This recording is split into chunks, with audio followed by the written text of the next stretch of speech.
I think conceptually a little bit, the bass role or the bass guitar in Prong has always been like, whatever, who cares? You know, we bury it in the mix, weren't really that concerned. We didn't like the bass.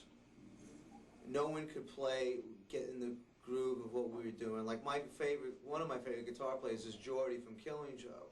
So the style of playing I'm dealing with is right from his school, so he fit in perfectly. As far as changing, he just enhanced what we've been trying to do for a long time, and that's good. So we've been trying to have more low ends, more of a bottom into the whole thing for a long time. We've never been able to do it. So having him and trusting his playing has enabled us to write material that's more groove oriented, more movement with the rhythm section. So I think it's made us more modern because we're not so concerned with just the guitar as being the forefront of everything. Now I can concentrate on more vocal oriented things because Raven's doing a lot of movements with the bass that it just makes us a lot better all around without like conceptually changing anything or him teaching us anything. It's just it's working better. That's why I like to consider, like, this record to me is a whole new thing because it's the first record that he's been involved with through the whole process because he came in at the last minute on the Cleansing album. And you know, we're just really happy about it. Well, it was fusing all those things together. I mean, our influences are real broad. Like Raven started out like he has like a heavy Motown background and R&B and English, you know, two-tone type music, and my background is a little bit similar to that.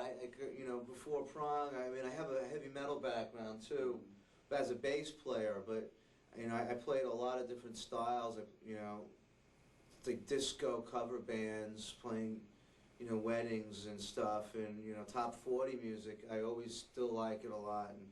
And Ted comes from a heavy duty, you know, like with Swans. He comes from a very, you know, innovative background too. So we wanted to highlight those things.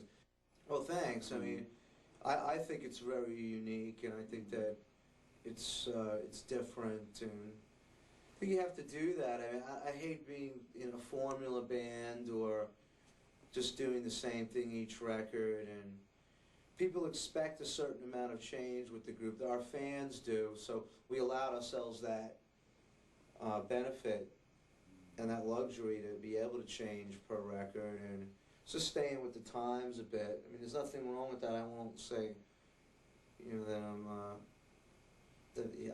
I think that's cool. I don't think it's bad to keep moving ahead and changing. Well, when I was on the bus and when we were traveling, I was one of the things that I was conceiving about what the next record was going to sound like. I said I didn't want it to sound like a rock and roll band. I wanted it to have a much more machine-like element to it.